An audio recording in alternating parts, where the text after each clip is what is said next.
So Master Xehanort has a very interesting quote within Kingdom Hearts 3 Secret Reports. This is coming from Kingdom Hearts 3 Secret Report number 2, in which he states, Eraqus is a blue blood, descended from the very first masters in the age of fairy tales, but I did not come this far to indulge in adulation.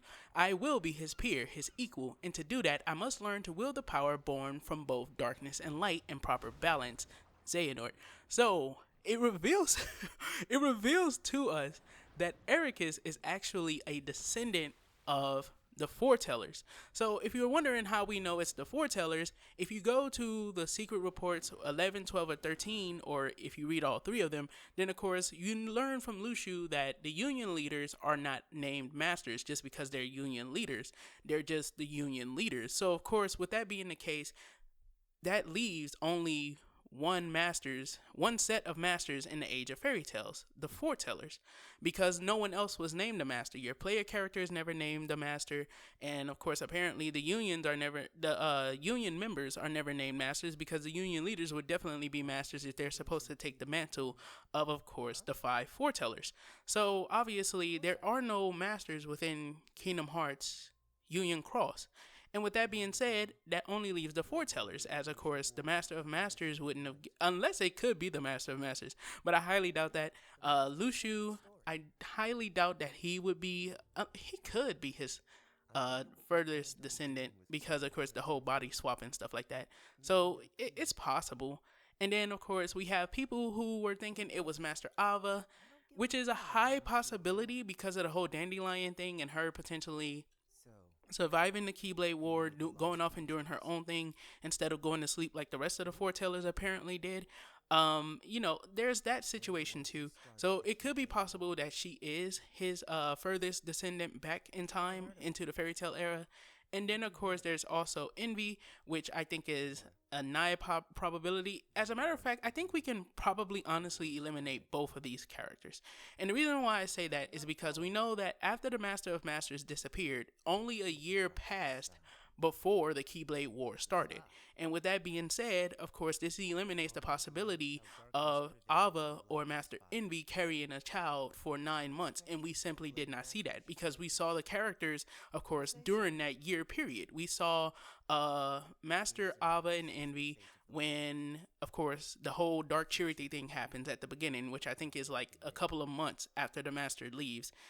We saw Ava and Envy again, and Envy was even fighting Aced, of course, a year later with if one of them were carrying a child, of course they both fought Aced.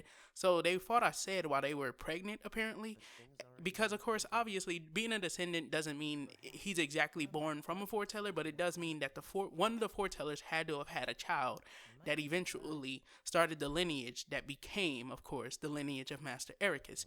So I think the possibility of it being Envy or Ava is very, very low because we would have to, of course, have a grace period for one of those characters, and there is no grace period for one of these characters. The whole story just keeps on going. So unless, and it's highly unlikely, of course, it comes from probably their original life before they became the foretellers under the Master of Masters, but we don't even know if, of course, these characters are actual people or whether or not they come from, like, the Master of Masters potentially separating himself, which is why we see, of course, a station of awakening that seems to be divided amongst the foretellers. So we don't know what this whole situation entails, and we need more information on the foretellers. So if there's a possibility that it comes from before they were ever even under the Master of Masters, then that possibility is likely for Ava or Envy to be, of course, the furthest back predecessor to Master Eraqus. I kept on saying descendant, but that's the word for it. Predecessor to Master Eraqus. But when it comes to other characters, I think that we can look at, of course, the heredity, the characterization of characters. So I think Gula can also be eliminated, and I say, well, Gula probably honestly could be his furthest back predecessor. And the reason why I say that is because Gula has this whole standoffish thing that he does. It would be very easy for them to be like, oh, Gula, because of all of the time and stuff he spends away from the rest of the foretellers, he was clapping some cheeks, and Eraqus' furthest back descendant, as after, of course, Gula or his child eventually, was born from somebody he had sex with during like the union before like Union Cross and stuff, and one of those and that individual potentially became a dandelion. So you see what I'm saying? I think that that is possible, but I still want to eliminate him because I just don't see it, Master Gula. I just don't see it. I can definitely see one or two. I can see Ira and I can see Ased. Ira, I can see because of the blue hair. The blue hair doesn't isn't the exact same color as Master Eraqus's blue hair, as he has that very dark shade of blue to where it almost looks black. But if you see it in some light, it's obviously blue. Unless, of course, well, when he's younger, it's blue. I don't know why when he's younger it's blue, but when he's older, it's black. So when he's younger, it's like this little blue, dark blue, and then of course when he's older, it's black. We know that Master Ira had like this blue hair. You can see it coming off of like the back of his mask and stuff. So I think that that's close. And then of course his height as well. Ira was very fucking tall. So with Master Eraqus, he's taller than all of the characters that we know in the current timeline. So he's taller than Master Xehanort. He's taller than Riku, who is pretty fucking tall. He's taller than Terra, who's as tall as Riku, or a little bit shorter than Riku. So if Eraqus is taller than Riku, then I think that does kind of give him that same, genetics to actually be of Ira's descendant. When it comes to Master Ased, I think his devotion to the light and the way he acts is definitely close. And then, of course, also like Gula, of course, we know that he does have that little grace period away from the rest of the foretellers for a while. And with him having that little grace period away from the foretellers, there is a possibility that he may have started to wonder about, like, his lineage and, of course, passing down his will and stuff and, like, what he thinks of the world and what the world should be. There's a possibility he could have had a child for that reason, thinking, of course, if war does come, he can always leave what he entrusted to his child. And we know that that could have bled down all the way into, of course, Master Eraqus, in which, of course, we saw him attack Terra and Ventus due to his devotion to the light. In fact, Master Xehanort mentions in his original reports that Master Eraqus is completely devoted to the light to the point that he thinks of things in absolutes, but he thinks under the lens of being a protector of light rather than, of course, a devoted member of like the darkness and stuff like that. So I think that makes them close. I'm more so leaning towards like Ira and Ased when it comes to me personally. Ira and Ased, I think that that's the main two that we should be looking at.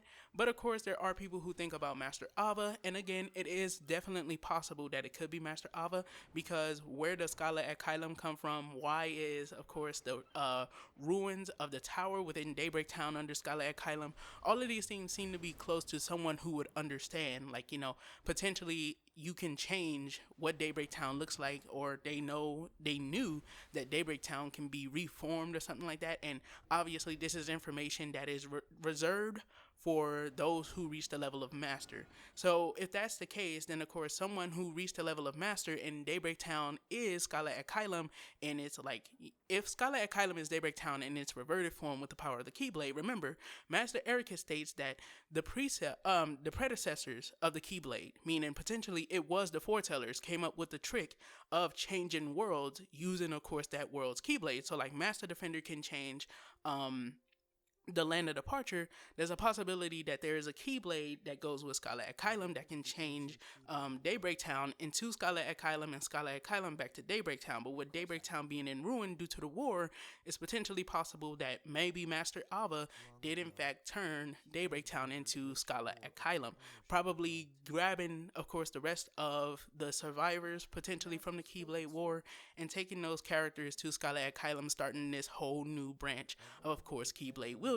Although it wouldn't make sense that she didn't go for the dandelions, although potentially that may have something to do with possibly some form of memory loss, potentially some form of, I feel like the Master of Masters is manipulating memories, because we know that when the Union leaders eventually do wind up leaving the world line that the Master of Masters created for them to be the dandelions, the whole dandelion situation and where they are now, of course, when they escape that, there's some cost to it.